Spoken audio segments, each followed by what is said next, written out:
Someone woke up feeling angry and confused. He couldn't understand why his vision suddenly went black. He moved his bangs aside and saw that his hand looked different. He also had a mushroom cap that he couldn't remove. He was completely dumbfounded until he saw his reflection in the puddle. He was a mushroom, and he couldn't understand what the hell was happening. He tried to recall what he last did. He was watching a pretty woman. Basically, he jerked himself to death and got reincarnated as a mushroom monster. I think this is better than being hit by a truck kun, right? He complained about how he's supposed to pick up girls looking like that. He demanded his handsome face back. Suddenly, someone called him Brother Xingbao. Our MC slowly turned back. Then he froze in shock. He thought he saw a beautiful woman. He got excited, thinking there were beautiful girls even inside a mushroom dungeon. He rubbed his eyes and looked more carefully. Now, he saw it clearly. It was just a dull, wilted mushroom. This mushroom asked why he was saying so many weird things today. Xingbao realized he was just being horny. He asked what it meant and what he usually said. This mushroom informed him of what they normally say, and those were, "Intruders! Kill them!" and a scream. Xingbao couldn't believe it. Suddenly, someone yelled that there were intruders. The monsters had arrived. And these guys are what we call orcs. There were 2 orcs, Labu, a level 1 orc archer, and a level 1 orc warrior named Kabu. Labu was concerned since they didn't have a healer with them. Kabu assured her it was fine since the monsters there were at the lowest level. Plus, the dungeon monsters were really dumb. Their lines and movements were all fixed patterns. A level 1 little mushroom attacked them, but it was easily slain, which proved Kabu's point. Labu realized they could speedrun it again. More little mushrooms charged recklessly. Kabu cut them into pieces. Xingbao watched them and wondered why the mushroom men just charged straight like that. He asked if they didn't know to run if they couldn't win.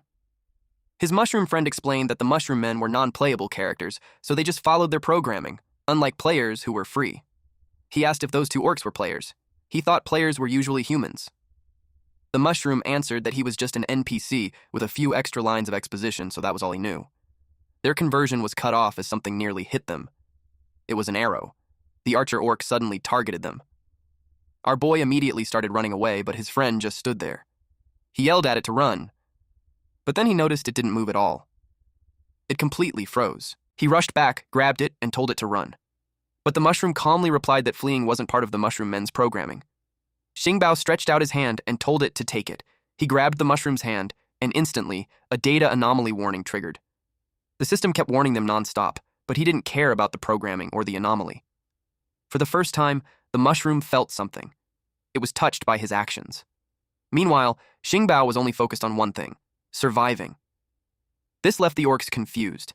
Mushroom men weren't supposed to run away.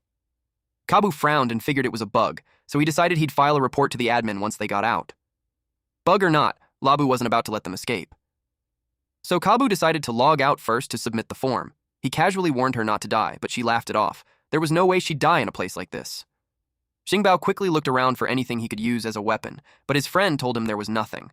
Mushroom men were programmed to be completely unarmed. Then Xingbao noticed something: a treasure chest. If they got lucky, there might be a weapon inside. But the other mushroom immediately shut that down. Those chests were designed exclusively for players.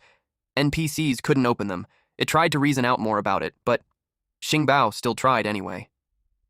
More data anomaly warnings exploded in his head. But this time, it worked. He opened the chest. The mushroom beside him stared in disbelief. The old Xingbao would have never done something like this. It couldn't understand how he had changed this much. Xingbao exclaimed that there was a lot of good stuff inside. Suddenly, an arrow shot straight toward them. The mushroom had no idea why it moved like that. Mushroom men weren't programmed to protect teammates.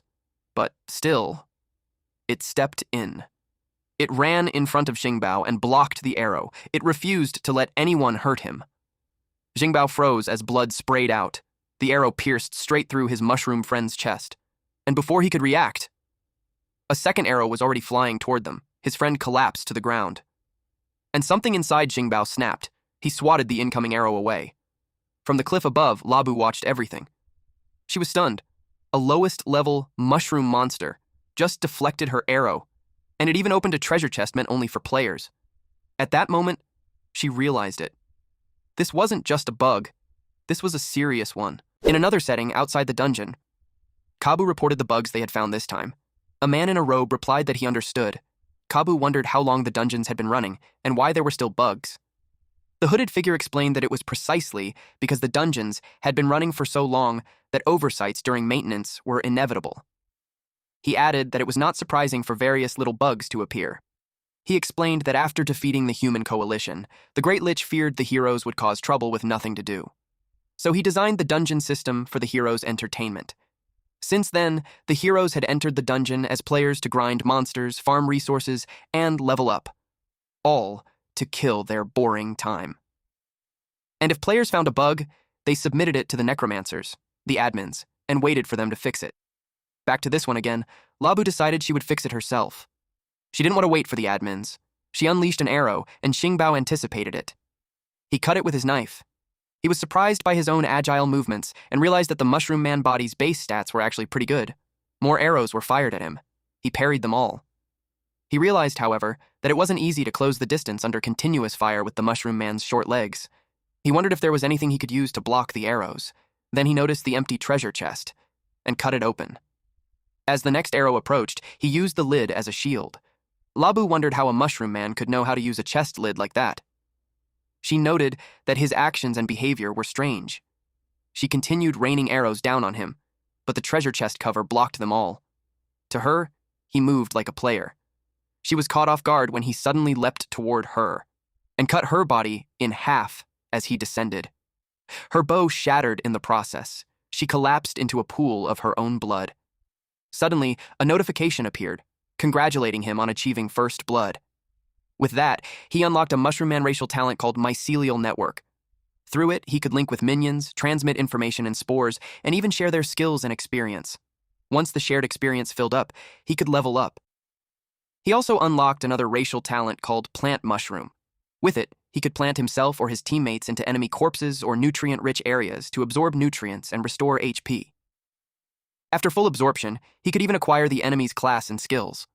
On top of that, he gained Shroom Form Switch, which allowed him to switch between his Mushroom Man body and a reshaped form. He didn't expect to get a system. But then again, after being reincarnated as a Mushroom Man, getting a system didn't seem that surprising anymore. He activated the skill Plant Mushroom. He stepped on the orc's torso and began absorbing it. It felt really good. Until he suddenly remembered something. He looked up toward the cliff. Since his friend had blocked an arrow for him, he decided it was time to save her. He activated Plant Mushroom again. The area was enveloped in a bright glow. Small sprouts began to grow from the corpse. Then, a leg started to form. Slowly, the shape of a human body took form, and eventually, it turned into a woman. When it was complete, she stood tall. Xingbao was so stunned he got a nosebleed. A beautiful woman had just been created. A status window appeared. She was a level 2 Mushroom Man Archer, guard rank, Archer class, with agility as her main stat, and the racial talent Mushroom Man Mycelium. This allowed her to extend mycelium after taking damage, absorb nutrients from enemy corpses, and heal herself. During this process, she could also absorb enemy skills and racial talents. She had already absorbed the Orc Berserk racial talent, which increased damage by 30% for 20 seconds with a 5-minute cooldown. On top of that, she specialized in ranged combat and gained the skill Parasitic Spore Bullet, allowing her to shoot spores into enemies, drain their nutrients without them noticing, and restore her own HP. This woman was now his subordinate. She addressed him as chief and asked to be given a name. A notification appeared, informing him that he had cultivated his first Mushroom Man subordinate and needed to name her. He wondered if Mushroom Men were usually nameless. Then he paused and thought carefully about what to call her. Finally, he gave her the name Saifeng. She acknowledged his command and declared that from then on, her name was Saifeng. Saifeng then asked which instance realm they would clear next. He was confused and reminded her that they were monsters, non-playable characters, so he declared that their top priority right now was to kill the remaining player. Later, only Labu's bones were left. Another orc stepped on them. Kabu was stunned that Labu had been killed by the trashiest kind of monster. He reasoned that a normal level 1 Mushroom Man could never do something like that. Then it hit him. This monster was a rare elite. Now, to him, this trip had definitely been worth it. Rare elites always dropped great loot. If luck was on his side and he picked up blue gear, he could make a fortune. He activated Orc Charge and rushed toward Xingbao. But his attack was parried. He even got scratched on the thigh. Xingbao realized this warrior was much tougher than the archer, A single slash had only done minor damage. The orc, enraged, cursed the mushroom man. He admitted he was surprised it had actually managed to hurt him. Unexpectedly, Jingbao turned and started running, and then he shut the door behind him. On the other side was a bridge.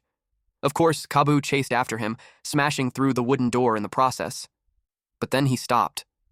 The mushroom man was just standing there, not moving, not running. Kabu frowned. Why was it just standing there like that? A sense of unease crept in. It felt like a trap, but he reassured himself. No matter what, it was still just an NPC. Unpredictably, the mushroom man raised its middle finger at him. Naturally, Kabu was furious at being mocked. He roared that he would chop the mushroom man into paste. He stepped onto the wooden bridge, but his weight made it wobble. He raised his weapon and prepared to strike Xingbao. But then, his foot broke through the planks. The bridge started giving way, and the entire structure collapsed beneath him. He fell straight into the water. He cursed the despicable mushroom monster, accusing it of setting him up. Xingbao pointed out that the orc had even dropped his weapon in panic. He added that his movements were now restricted in the water. Then he threw a knife, but it only lodged into Kabu's shoulder. Kabu sneered. Even unarmed and slowed down, a weakling like that couldn't do much damage to him.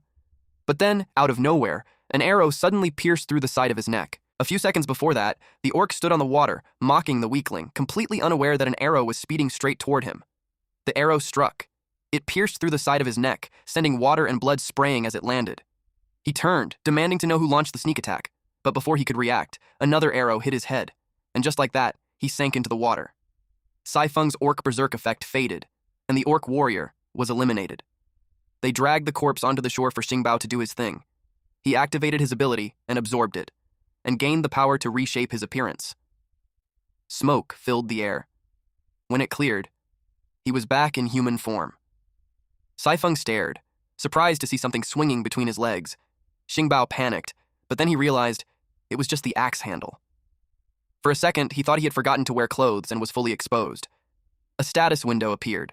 He was now Mushroom Man Chief Yang Jun, Rank Chief, Class Warrior, Blue, with Strength as his main stat, and at level 2. His Mushroom Man Mycelium talent allowed him to extend mycelium while injured, absorb nutrients from corpses and other substances to heal, and during that process, absorb enemy skills and racial talents. He retained the Orc Berserk talent, boosting damage by 30% for 20 seconds, making him far stronger in melee combat. Another notification appeared. Plant Mushroom had upgraded. He could now separate spores from his body, plant them into corpses or nutrient-rich areas, and grow soulless shroom minions. Their experience would be shared with him. These minions could even be transplanted into other minions. Current limit, 2. He also obtained loot. 2 magic pouches, small carry-on bags that could compress and store a limited number of items, like weapons. He asked how they were supposed to get out of there. She explained that this was the bottom floor of the mushroom dungeon, and the only way out was to fight their way up, floor by floor. He then questioned why level 1 orc players could enter directly. She explained that players had special privileges and could choose to start from the lowest level dungeons. He got curious about how she knew all that. She replied that she had overheard it from player chats back when she was still just an NPC. With that, he made up his mind. They would fight their way out, 1 floor at a time. They moved forward until they reached a fork in the road. He asked what lay on each path. She explained that the left led to the level 1 slime floor, while the right led to the graveyard. He told her to head to the slime floor and start grinding. As for him, he would check out the graveyard. When she asked what was so special about it, he smirked. It might be a graveyard now, but in the future, it would become their home turf. On the way, he picked up some ragged clothes and put them on. As he got closer, the smell hit him. Even from a distance, the stench was overwhelming. This place was where everything got dumped. Garbage, corpses, and who knows what else. He finally arrived. Even though the remains had been there for a long time, he could still sense leftover nutrients. He spotted materials mixed into the soil, potion residue, tar, even a torn magic book. With 1 slot left and enough nutrients, he decided to plant another shroom minion. So, he absorbed everything. A strong wind blew through the area. Then, something emerged.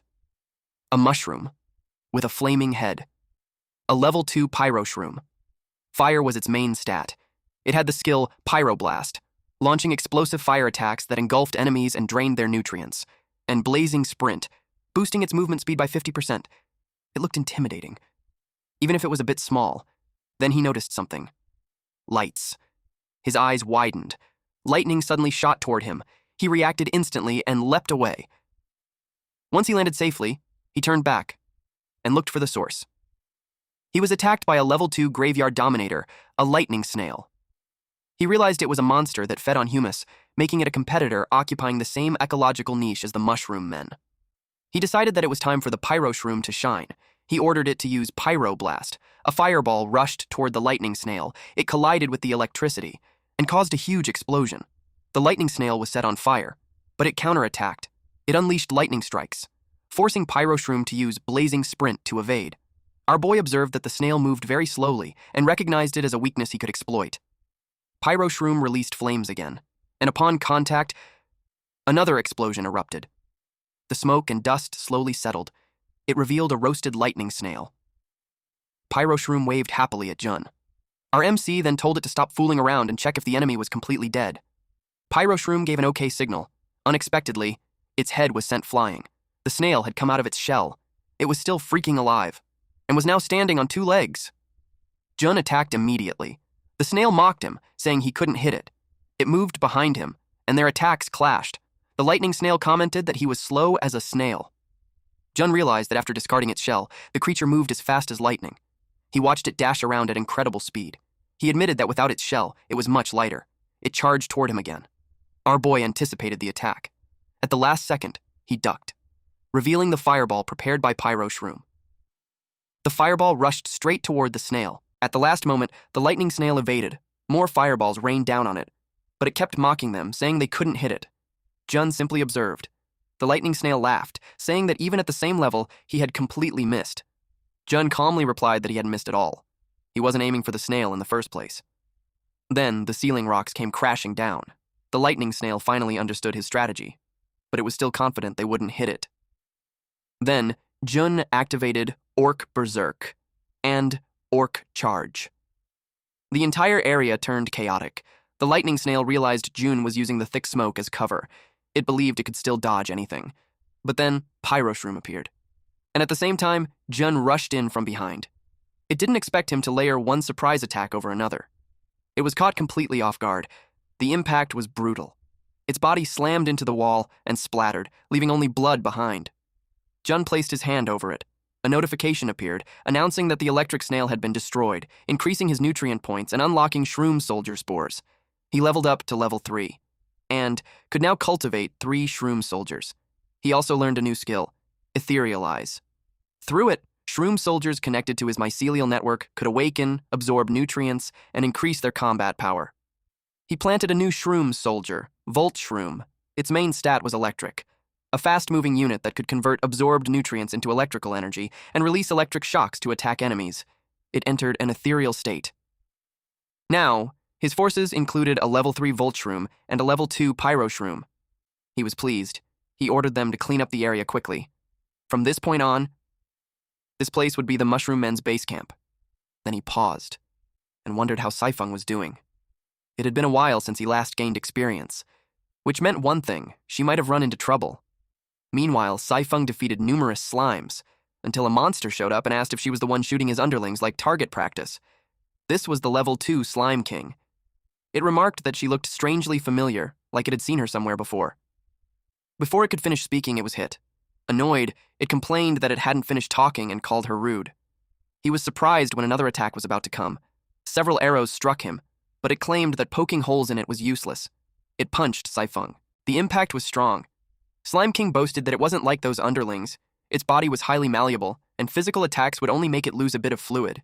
It added that it only needed to keep absorbing moisture from the ground, making physical attacks completely useless. It told Saifeng to die. It was about to throw a heavy punch. Saifeng didn't move. To its surprise, its arm exploded. It got confused as to why its body was collapsing. Then it saw mushrooms growing on its body. A lot of them quickly spread across its back. Even the groundwater beneath its feet was drained dry by the mushrooms. It wondered when the mushrooms started parasitizing its body. Then it realized the parasitic spores might have been on the arrowheads from the start. Recognition hit, and it remembered her as that pink-capped mushroom man. Its body eventually dissolved and dropped a horn. Saifeng got the loot, the devoured Minotaur horn. This unlocked a new ability, allowing June to use his own mycelium to create bowstrings and arrows, with mycelial string arrows able to fire magic skills. The Minotaur horn was then stored in the magic pouch. Then, she absorbed nutrients from a slime corpse, causing her experience points to rise significantly. The effects on her were also felt by June. A notification announced that Saifeng had leveled up to level 4. She unlocked Mycelial Arc, allowing her to create bowstrings and arrows using her own mycelium, and her mycelial string arrows could fire magic skills. Another notice revealed that Yang Jun had also leveled up to level 4. He unlocked Force Shroom, a skill that lets hostile shrooms in the mycelial network resonate, gather information about an area, and greatly improve coordination through the network. Saifeng eventually arrived at the graveyard and saw the shrooms cleaning up. She had come to help clean after finishing over there, but didn't expect the 2 newly planted shroom soldiers to have almost cleared the place already. He remarked that it was fine since the area wasn't that big anyway. He examined the Minotaur horn and commented that the material was really good. It was far better than the broken cleaver from the treasure chest before, even better than the level 1 orc player's axe. Still, he regretted that they didn't have a craftsman who could turn it into a weapon. She asked if they should go catch one. He replied that the newly learned skill was perfect for that. He suggested they look around for any players or corpses nearby with craftsman skills. He spread out his mycelial network. Probe shrooms sprouted across the field. Through it, he sensed players fighting nearby. 3 monsters had cornered a man. They told him he had nowhere to run and should just come back with them to forge weapons. The man refused. He didn't want to go back and become a slave. He accused them of working his clansmen to death while forcing them to toil. The blue orc-like monster told him to die instead. The craftsman died. Through the probe shroom, Jun realized he was too late. She asked what was wrong and why she couldn't see anything. He explained that she would be able to see once she extended her mycelium and connected to the network. She followed his instructions, and soon she could see as well. Since things had come to this, if he couldn't save the living, he could at least save the dead. He reasoned that death was just living in a different way. He began releasing spores through the mycelial network. While they were busy, Pyro Shroom and Volt Shroom were fighting over a garbage bag. But in an instant, Pyro Shroom vanished. A red light glowed brightly where the craftsman's corpse lay, and it revealed a level 4 Pyro Shroom dwarf craftsman. Its primary stat was strength, and its fire affinity gave strong resistance to fire. As a dwarf shroom, it possessed traditional crafting skills, along with higher resistance to toxins and physical attacks. Of course, it had a craftsman skill, so it specialized in forging and creation, and with the blessing of the fire attribute, its forging efficiency was even greater. It also possessed the special skill Cannon Mycelium, releasing a controllable chain of fire connected by Cannon Mycelium. The torch chain could link to the network for shared vision while absorbing nutrients stored in it to boost damage. When he regained consciousness, he was confused. Through a small shroom, Jun spoke to him. He told him that he had resurrected him and turned him into one of his shroom soldiers. From that moment on, he named him Firehammer. Firehammer tried to protest, but Jun cut him off, saying he understood, and explained that his probe shrooms had already been tracking those trolls. One of the trolls told their boss that if all the dwarf slaves dropped dead from exhaustion, they would no longer be forced to work. The boss snapped back that he was an idiot. The level 3 troll player underboss explained that if the ones at home died from exhaustion, they would just enter the dungeon and capture more. He added that the dwarves weren't completely extinct yet. There were always survivors hiding in the dungeon. Then he suddenly noticed something was wrong. He demanded to know why mushroom men were there when their nest was right next door. One of them guessed it was probably a wandering elite monster and said he had no idea how it ended up there. Another declared it was their lucky day, thrilled to find an unexpected harvest. He threw his spear. The mushroom man just stood there. Then he revealed a large hammer and threw it at them. They saw it coming. A loud explosion followed when the hammer hit the ground. The troll almost got hit, but he dodged at the last second. To his surprise, the hammer started to levitate and struck him before he could react. They were shocked to learn that the hammer could auto-target enemies. He couldn't understand how a level 3 elite monster could have such high-level equipment. The hammer flew again. One troll blocked it with his sword. He managed to push it away. It flew upward and got lodged at the top of a spike. Firehammer used it as leverage and, through a flaming rope, grabbed onto it while running at high speed. Then, he leaped toward the trolls. A troll was about to throw a spear, but his hand was restrained by mycelial entanglement. And it was followed by mycelial ignition, causing his hand to explode. Firehammer targeted the next one. He jumped onto its back, slamming its face into the ground. He saw another one about to attack with a morning star, but he landed a punch first and sent the troll crashing into the mountainside. Firehammer pulled his hammer back to him.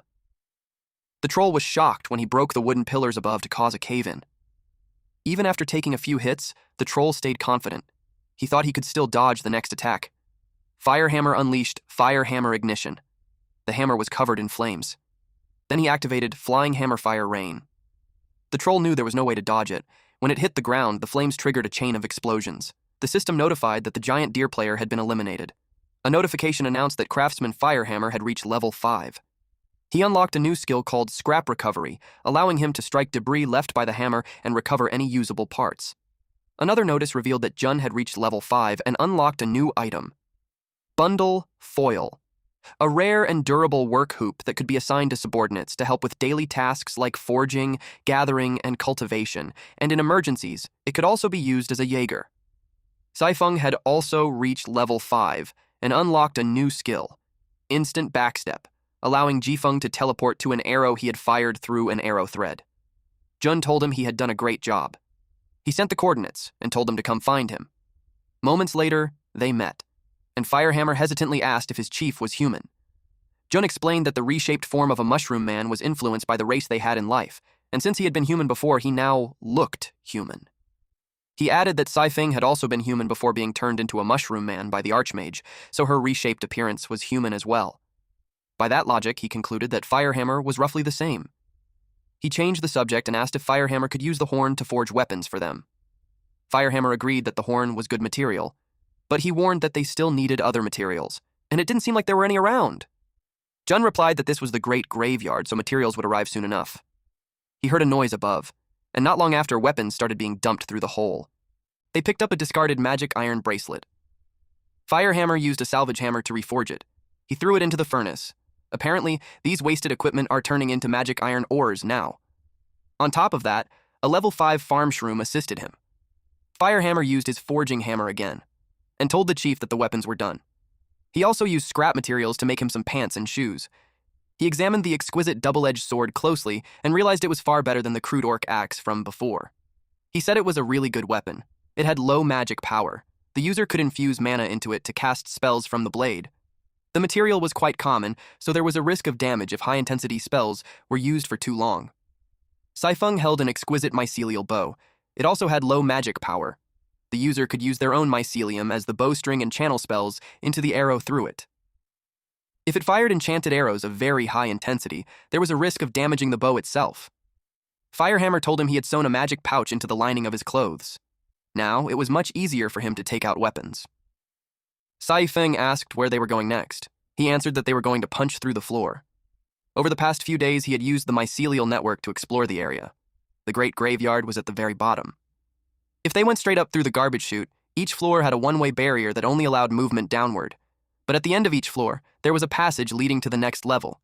So, if they wanted to go up, the best way was to fight through every floor.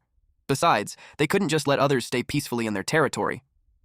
Saifeng asked if they were bringing Firehammer, saying that having one more shroom meant more strength. She felt that Firehammer wasn't just good at forging, but was even more ruthless when fighting. Someone had to guard the place, and they couldn't clear other areas only to return and find their home gone. Still, through the shared mycelial network, Firehammer would gain experience when they killed monsters. He stepped on something and felt a force. A wall dropped down, separating him from Saifeng. He wondered if it was a trap hidden within magic sigils. Now he understood why the probe shroom couldn't detect it. He laughed and said that with the wall's thickness, all he needed was one punch. He wrapped flame mycelium around his fist to create a fire attribute explosive attack. He punched it, but instead of breaking, he was blasted backward. A magic circle appeared where he struck. He realized the trap wall was reinforced with a magic array. Trying to break through it wouldn't work. He added that he and Saifeng would have to take different paths. Since that was the case, our MC turned around. The path ahead led into the Instance Realm's slimy corridor. After they were separated, the terrain changed. He could see many eyes in the dark entrance. He watched carefully and realized it was a snail's nest. One snail recognized that he was the one who killed their brother in the Great Graveyard. He told the others to get him, so they attacked him with electricity. Jun planted his Volt Shroom. The electric attack struck the ground. The snails thought they had hit him and finally got their revenge. To their surprise, one of them was cut in half. Then it happened again and again. Jun moved at incredible speed, forcing the snails to switch to shellless mode to move faster. They were determined to show him the terror of the shellless tribe.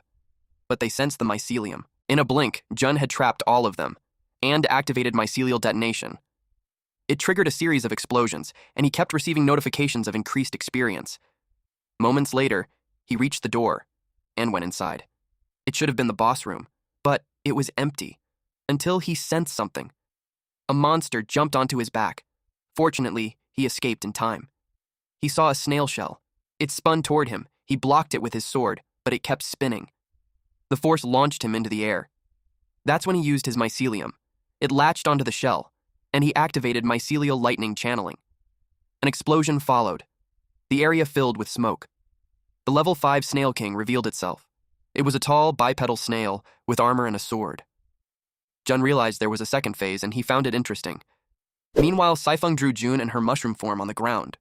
She noticed that after being separated by the wall, there wasn't a single monster on her side, but she was still gaining experience from the mobs shared from the chief's side. They were clearly in the middle of a fierce boss fight, and she really wanted to go help. Back to our MC, the clash of swords didn't stop. Jun was still locked in combat with the Snail King. He parried the attack and countered immediately, but the Snail King slipped away. Then, it rolled into its shell. And from a narrow opening, it fired water beams. Jun instantly realized it was water-type magic. He released his mycelium and anchored it to the wall to pull himself up. He didn't know what kind of liquid it was, so he stayed cautious and chose to dodge first. The moment it hit, his mycelium slipped. He froze for a second when it wouldn't stick anymore. He dropped straight into the puddle, and the attack came instantly. Fortunately, his reflexes kicked in and he blocked it. But even then, he was pushed back. The surface was insanely slippery. He couldn't even stand properly. He quickly realized even the ceiling might be coated with the same fluid, which explained why his mycelium failed earlier. The Snail King declared this was his home ground, and Jun had zero chance of winning. The next strike forced Jun to drop his sword. The Snail King rolled into a ball again and moved in to crush him. Water burst out like a fountain from the impact.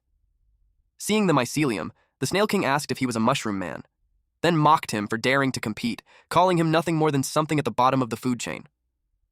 Electricity surged through Jun's hands as he reached into the water, and the blast sent the Snail King flying away from him. The current spread fast through the water, but the Snail King's aura crushed it instantly. Jun didn't expect that. The Snail King scoffed and said that since Jun had already used that move once, he wouldn't fall for it again. Jun tried attacking using the water's conductivity, and the Snail King found it amusing. It declared that this was its home ground, and since it could control the smoothness of the water surface, it could also increase electrical resistance and weaken any electric shock. Jun admitted it had some control over water, but as the saying goes, dodging well isn't as good as standing in the right place. That made the Snail King glance down. There was mycelium in the water. It froze for a moment, wondering when the entire area beneath it had been covered. Then it realized it had already walked straight into the trap. But the Snail King wasn't worried. It believed it could still control the water's resistance and weaken any electric attack. Jun didn't buy it. He activated Ignite. The Snail King stayed arrogant until it saw the flames. The fire surged instantly and swallowed it whole. When the flames died down, only a charred body remained. Before it fully turned to ash, the Snail King asked why he suddenly switched to fire. It muttered that Jun didn't fight by the rules. The system window appeared, showing that he and his subordinates had leveled up to level 5. He was informed that they could now generate mycelium wrappers on the go, allowing them to compress equipment and store it inside their bodies. He learned that his probe shroom could now function as a network download terminal. He was also told he could now cultivate boom shroom guards, a heavy unit capable of both melee and ranged combat. These could attach to enemies or weapons using their own mycelium, then explode, dealing massive damage and leaving behind magical effects. The exact damage depended on the attribute used during cultivation. When fire points were added, it triggered explosions that dealt area damage and ignited targets. The explosion strength scaled with the minion's attributes and could be triggered manually by the chief. Aside from that, he received a notification that Saifeng had comprehended the core skill Spore Canister. It required building up Spore Rage through normal attacks and skills. Once maxed, she could fire a powerful arrow that, upon impact, scattered spore bombs across a wide area, causing massive explosions. He was also informed that Firehammer had comprehended the core skill Reckless Smelting. This also required building Spore Rage through combat. Once maxed, it could be released through the hammer, rapidly purifying materials in contact while breaking down impurities. He was notified that the isolation seal wall had been lifted. he noticed an unfamiliar human scent coming from beneath the pile of rocks. He called Firehammer to check it out. Firehammer punched through the wall and reached him. There were piles of black rocks. Jun asked if he knew what they were. Firehammer replied that they were black rot stones, formed over time from compressed magic waste and humus. Jun asked if they were valuable. Firehammer said garbage plus garbage was still garbage. No normal alchemist or blacksmith would care about that kind of material. But that was before he became a mushroom man. He then declared that now, it was good stuff. The trace amounts of magical residue that were hard to extract before were easy for him now. He activated mycelial extraction. He said it was as simple as flipping his hand. The extraction finished, revealing a magic silver stone fragment. He added that with this method, he could even extract epic tier mana fragments. Materials like these were highly valuable to players. Jun was surprised. Then he wondered if the piece was too small, like they couldn't make anything useful out of it. Firehammer pointed out there was still a whole pile left. He asked for some time, saying he might be able to dig out more from below. Jun agreed and left the cave to him. Firehammer began extracting the mana fragments. A moment later, he obtained several items: a magic iron stone fragment, a magic aluminum stone fragment, a magic silver stone fragment, a magic copper stone fragment, and a magic gold stone fragment. Suddenly, the ground shook. Jun told him to dig all he wanted, but not collapse the cave. Firehammer replied that it wasn't him. A giant worm monster with rows of sharp teeth was the cause. We then see a shroom charged forward, but it was lifted into the air. Jun grabbed it and asked where it was going when it wasn't its turn to kill yet. He told it to stay back and run errands for Firehammer. He told Saifeng to go. She agreed. He noted that the new shroom soldiers had been linked to the mycelial network and that she could call on them any time. Meanwhile, the probe mushroom sensed something. It reported that the enemy was about to break through the ceiling of the black rot stone cave. They couldn't let it in, so Jun ordered them to distract it and move the fight into the corridor. The probe shroom understood. It taunted the worm, causing it to make a loud noise and move in a different direction. Jun asked Firehammer what kind of bug it was, saying it looked like it was charging straight at them with a clear target. From the sound, Firehammer guessed it was a scavenger blackbug. It had a natural frenzy for humus, making it a strong rival in the same niche as the snail tribe. He added that he would make the fight easier once he finished his setup. At the same time, Saifeng attacked the scavenger blackbug. It was pushed back. She kept striking along its body until her rage filled up. She created distance between them. After all that slashing, it only left a shallow wound. She said it had a tough shell. It had even chipped the chief's blade. The probe shroom told her that the new gear Firehammer made for her was ready. She could download it directly from the mycelial network. The download started. 6% loaded. In no time, it reached 86%. The scavenger blackbug moved toward her. Fortunately, the download finished and she obtained the magic silver arrow. She gathered energy around her and aimed at the blackbug's mouth, and unleashed a fully charged shatter-edge roar arrow. She fired it. Then she was forced to jump back when the scavenger blackbug charged at her. She kept her distance. The arrow was lodged in the blackbug's mouth, and mushrooms began growing inside it. The mushrooms started to glow. The scavenger blackbug got close to her, and its body began exploding from the inside. Only ashes were left. But the probe mushroom warned her not to relax yet, saying there was more coming. It reported that probes in the distance had already spotted another blackbug heading their way, but she was already breathing hard. Jun asked through the probe shroom if her stamina was running out and told her to quickly convert the monster corpses into humus to restore HP. He also suggested that, in the meantime, she should use the newly cultivated shroom soldiers to hold it off. A shroom was summoned. It was a level 6 boom shroom guard. She saw that only 2 appeared. Jun explained that the maximum squad size was 6 and it was already full. She explained that, excluding the transplanted Volt Shroom and Firehammer, the active roster included the chief, Firehammer, herself, 1 worker shroom, and 2 boom shrooms, making exactly 6. And counting the probe shroom, it exceeded the limit. The probe shroom replied that it didn't take up a slot since it was part of the mycelial network. It was like an off-roster unit. The blackbug appeared. The probe shroom observed the creature and noted that since it kept its mouth tightly shut, it might be afraid of getting blasted in the mouth again. A boom shroom coated its weapon in fire and threw it at the blackbug, causing an explosion. The blackbug was clearly hurt. The other boom shroom attacked with a sword. It struck the upper body of the blackbug and shoved it away. They watched it fall. Saifeng wondered if the new shroom soldier was strength type, since it had sent the massive blackbug flying with a single strike. The boom shrooms regrouped. One of them approached the blackbug to pull its spear out. while the other charged at it and threw a self-destructing flying sword into its mouth. The black bug's upper body exploded, the system window appeared, showing that our MC's experience points had increased and that the Mushroom Man tribe had reached level 7. He learned that he had unlocked the chief exclusive skill, Lone Sovereign. For every subordinate missing from his side, whether fallen or not deployed nearby, all his stats would increase by 10%, up to a maximum of 100%. Probe shrooms no longer needed to vibrate their caps to fly. They could now levitate freely. He could now cultivate a new shroom soldier, Archer Shroom. A ranged unit. It fights with a short blade in close combat and can shoot split arrows with different attributes. It can also deploy a spore umbrella from its cap for short glides. When deployed beside Saifeng, it gains a troop inspiration effect. All stats, plus 10%. Aside from that, he could also cultivate a new shroom soldier, Tunneling Shroom. A worker shroom that had absorbed the burrowing ability of the scavenger blackbug, it could drill through mountains and dig tunnels to reshape caves. When deployed beside Firehammer, it gains a captain inspiration effect, work efficiency plus 10%. Saifeng was impressed by the combat power and teamwork displayed by the new shroom soldiers. Through a probe shroom, June wondered how shroom soldiers without souls could move and fight with such smooth coordination on their own.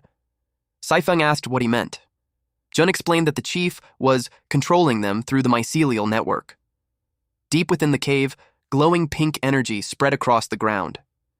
Jun sat upon his stone throne and directed the shroom soldiers through the network. He found the whole experience surprisingly entertaining, almost like playing a game. A magical projection of June appeared before Saifeng. He ordered her to clean up the battlefield and deliver anything useful to Firehammer so new equipment could be forged. As she stood among the remains of their enemies, pink energy began spreading across the corpses. The remains dissolved into liquid before vanishing completely. A system notification confirmed that a scavenger blackbug corpse had been decomposed and absorbed. She acquired limited black cleave skin, granting a hardened epidermis similar to that of a blackbug. The system also explained its limitations. If physical damage exceeded 50% of the user's total health, the skin would shatter and begin reconstructing itself, becoming temporarily unavailable until the process was complete. Saifeng picked up several glowing blue teeth. She noted that the teeth were incredibly durable since they had remained intact even after multiple explosions. She added that bringing them back to Firehammer for weapon crafting would be a great idea. As she prepared to leave, a powerful gust of wind suddenly swept through the cavern. The air converged at a single point and carved a deep hole into the rocky ground. A massive vortex formed and drilled deeper and deeper into the earth. Far below, a cloaked figure watched from the shadows. The system identified him as low-level admin Death Reaper number 10. He found it strange that every monster on the lowest floor had suddenly become unresponsive. He was particularly annoyed that the 2 black bugs he had sent down, whose levels far exceeded anything on the lowest floor, had been completely wiped out. For a moment, he considered going there personally, but he quickly abandoned the idea. The pay simply was not worth risking his life. Then he noticed that there was still plenty of expendable cannon fodder available. He turned toward a group of bacteria monsters and asked whether any of them wanted to become players. The bacteria were shocked. They wondered whether they could actually become players, too. They had always assumed they would spend their entire lives slowly molding away inside the dungeon. The Reaper reminded them that their statuses had been granted by him. He activated purple magic through the book in his hands. The system announced that player privileges had been unlocked for the bacteria. They could now move freely, open treasure chests, and fight monsters. After finishing his work, the Reaper guided them toward the newly created hole. The Reaper ordered the Horde to charge into the depths below. He promised that if they resolved the problem, they would be rewarded with ownership of the entire lowest floor, along with all the black rot stones they could ever want. He declared that the future of their race depended on this mission. The bacteria army immediately surged forward. One bacterium asked the boss where exactly the bug was, because they had not seen any sign of it. The other bacteria remained silent. Soon, several of them spotted a giant treasure chest. One bacterium became ecstatic and rushed toward it. After spending so long rotting away in the dungeon, it could finally open a treasure chest. Better yet, it would not have to split the loot with any of the other bacteria.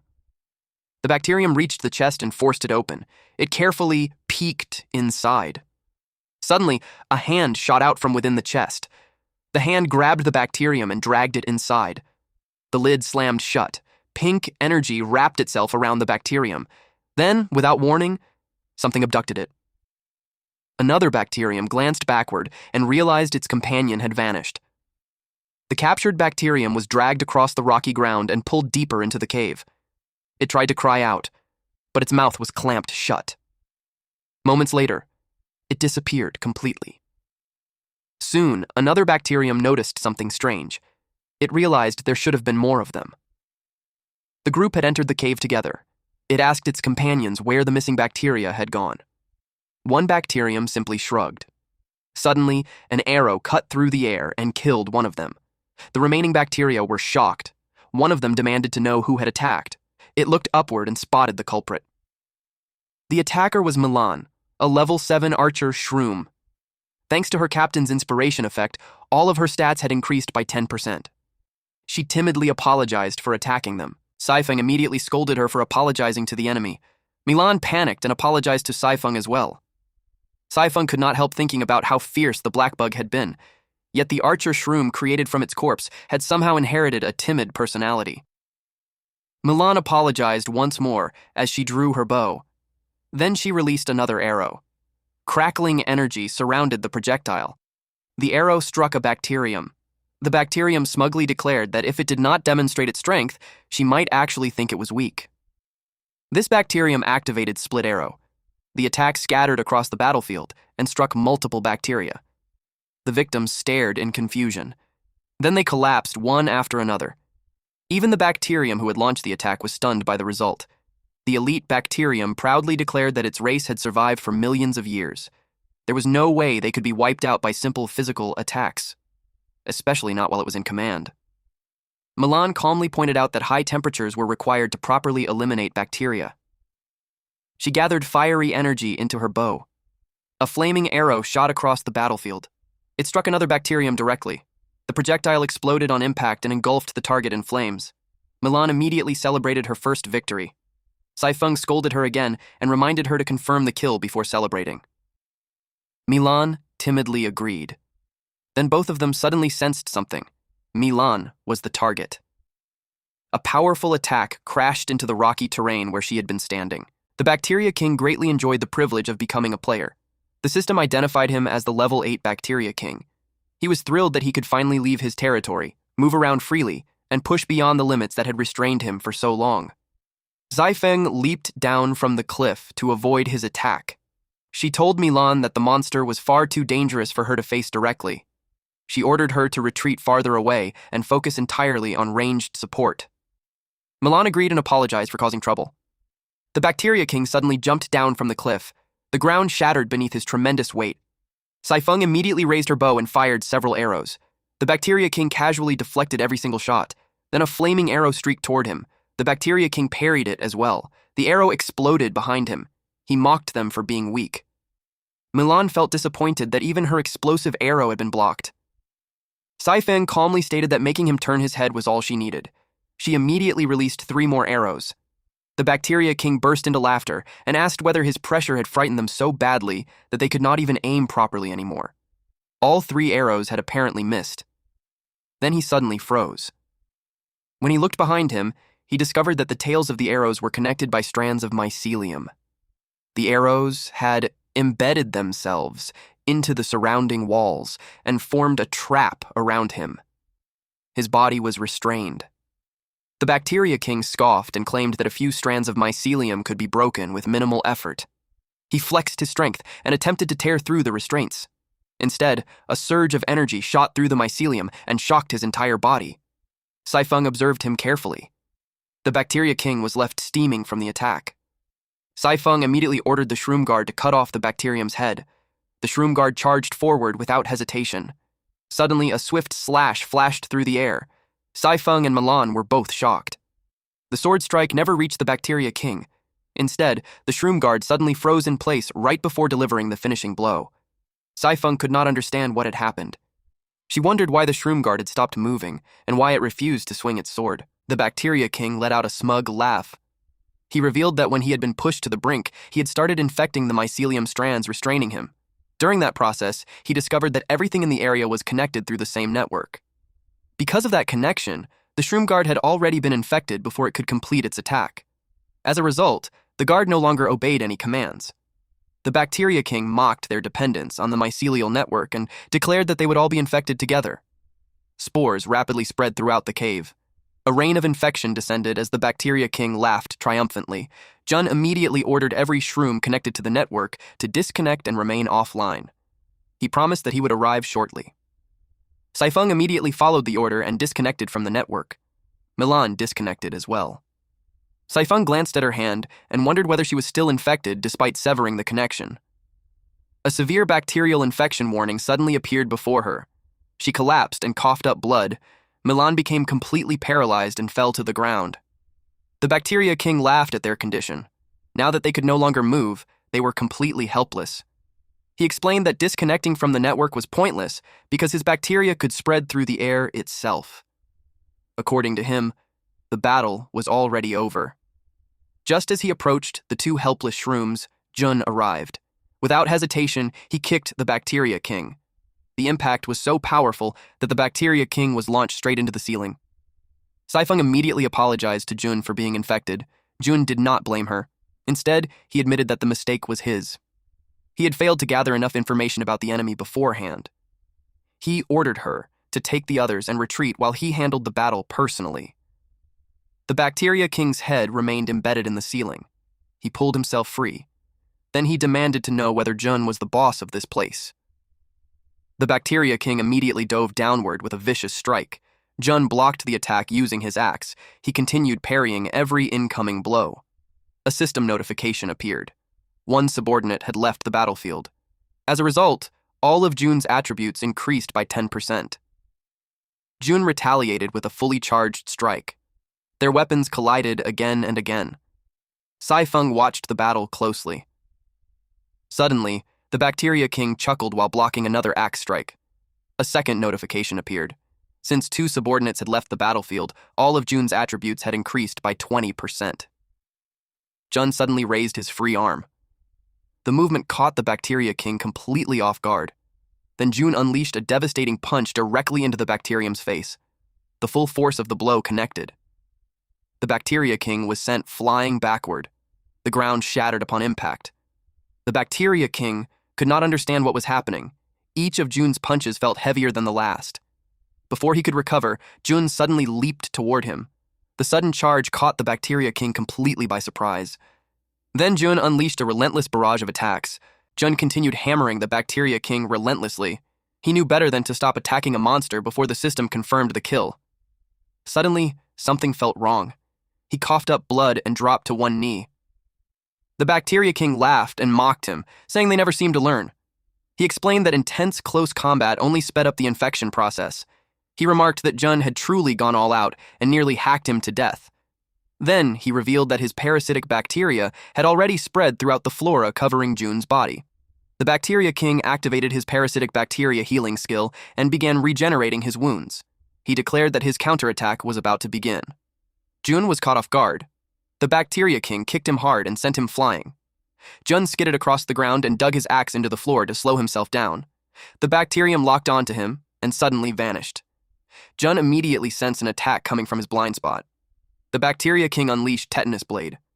The strike landed directly on Jun, leaving a deep slash across his body.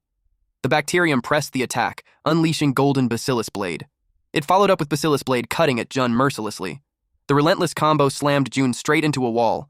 The Bacteria King rushed forward to end the battle with one final strike. He pinned Jun against the wall. Then he mocked him, asking whether he still planned to resist instead of accepting a quick death. Otherwise, he would slowly torture him alive with his bacteria. Jun asked what bacteria he was talking about. To the monster's shock, the bacterial plaques covering Jun's body suddenly vanished.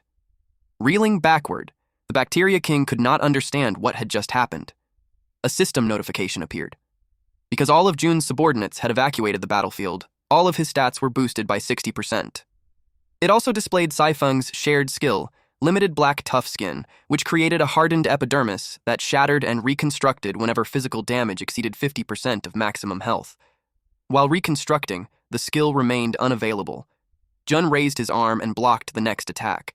Then he unleashed a powerful slash and revealed that he had brought antibiotics. The Bacteria King was stunned. Jun threw his axe, and it pierced straight through the Bacteria King's shoulders. and then he pulled. His mycelium dragged the Bacteria King directly toward him. The Bacteria King's body could not resist the pull. One day earlier, in the Great Graveyard, Jun learned about antibiotics. Firehammer explained that the black rot stones contained small traces of antibiotics that had once been used to fight bacteria. These were leftovers from alchemy bottles discarded by high-level players, and over time, the residue had seeped into the stones. Jun remarked that while others threw such things away, he collected them. What was worthless to others was priceless to him. He ordered Firehammer to gather more for future use. Firehammer immediately agreed. Back to the present time, Jun infused his attack with antibiotics. He unleashed an antibiotic strike. The attack blasted the Bacteria King backward. The impact shattered the walls of the cave and sent a massive shockwave through the area. Chunks of debris exploded outward from the force. A massive crater formed beneath the bacterium. The Bacteria King lost his limbs, and a huge hole was blasted through his torso. Struggling to his feet, the Bacteria King declared that physical attacks were useless. His bacteria could regenerate endlessly, but when he looked at his hand, it failed to regenerate. He was horrified to discover that his bacterial reproduction ability had been completely suppressed. Suddenly, bubbles began forming all over his body. A moment later, he exploded from the inside out. A system notification confirmed the elimination of the Bacteria King. Jun and all of his subordinates advanced to level 8. The party successfully learned the racial skill Bacteria Resistance, increasing the Mushroom Man race's resistance against bacteria by 30%. They also unlocked the Decoy Shroom skill, allowing them to rapidly grow harmless mushroom clones from spores to lure away enemies. In addition, Orc Berserk evolved into Mushroom Man Berserk, granting a temporary 30% boost in combat power by forcing mycelium through the veins. Finally, the system announced that the archer subordinates had learned net arrows, enabling them to fire mycelium nets capable of capturing and restraining targets. After that fight, a mushroom field was being cultivated. Saifeng commented that the mushrooms were growing beautifully. Jun explained that after extracting the useful materials, the decaying residue left behind by the black rot stones was perfect for growing mushrooms. Firehammer happily announced that it was time to eat. At the same moment, the system notified everyone that Ethereal State had been deactivated. Gathered around a table, Jun said that everyone had spent a great deal of energy during the battle, so he was treating them to a staff meal to help them recover. Milan asked what a staff meal was. Jun realized that the term came from his original world, so it was only natural that she did not understand it. He explained that it was a free meal provided by a workplace. Firehammer confidently declared that mushrooms were staff, so a meal made from mushrooms was naturally a staff meal. Milan immediately accepted the explanation. Jun found the logic strangely refreshing, while Saifeng nearly burst out laughing and had to cough to hold it back. Meanwhile, elsewhere, the Reaper sat alone in silence. He waited beside the crater. He noted that the bacteria monsters had failed, realizing it was time to find a new batch of cannon fodder. Suddenly, the ground began to tremble. The sensation reminded him of the scavenger blackbug, though he clearly remembered that every one of them had been killed. A crimson light burst through the cave. Then a massive monster erupted from beneath the ground. A system notification identified the creature as the tunneling Earth Star. Grown from the corpse of a scavenger blackbug, it was described as a gigantic engineering shroom capable of crushing mountain rocks and absorbing useful substances from the debris. While highly effective against heavily armored units in combat, it required careful planning due to its demanding planting conditions and lengthy cultivation period. The admin Grim Reaper was stunned. The creature standing before him was not one of his black bugs. Our MC stood atop the tunneling Earth Star. He demanded to know whether the Reaper was the one responsible for sending players into his territory. The Reaper immediately realized that Jun was the bug he had been searching for. Gathering his energy, he declared that the timing was perfect and decided to eliminate the bug personally. He unleashed a skill called Admin Light Beam, Wrathful Account Deletion. A beam of purple energy surged outward. The tunneling Earth Star's petals began to spin as it charged directly into the attack. The Reaper was shocked that he was actually being suppressed. Then, a massive explosion erupted as the Earth Star slammed into him, but he managed to step back and withstand the impact. The Reaper was shocked by how much the player had grown in only a few days. Realizing he could no longer handle the situation alone, he decided he needed to request higher authority from his superiors. Before he could do anything, Jun snatched the privilege book from his hands. The Reaper was dumbfounded. He desperately lunged forward and demanded that it be returned. But Jun's fist met his face. and knocked him to the ground with a single punch. The Reaper groaned in pain. Jun noticed how important the book seemed to be and wondered what kind of book it was. The Reaper refused to say anything unless Jun promised to spare his life. Jun pointed out that everything was already written inside the book anyway, so there was no reason for him to explain it. Sweat trickled down the Reaper's face. He turned and fled, desperately trying to escape. He reasoned that losing the privilege book did not matter as long as he survived. He swore that one day he would return with a massive army and wipe out Jun's entire clan. What he failed to realize was that Jun had already locked onto him. As he ran, a powerful attack suddenly slammed him into the ground. The Reaper thought he had been ambushed. Milan revealed herself. She activated Ignite, releasing a massive burst of blazing energy. The roaring flames traveled through the mycelium attached to the arrow lodged in the Reaper's body. Terrified, the Reaper begged for mercy and offered to negotiate. The flames exploded and completely engulfed him. Milan slowly descended from above using her slow descent skill. She realized that the Reaper had been trying to negotiate. She apologized for attacking too quickly. Jun replied that it did not matter whether a low-level administrator had something to say or not. He was far more interested in the Book of Privileges they had obtained.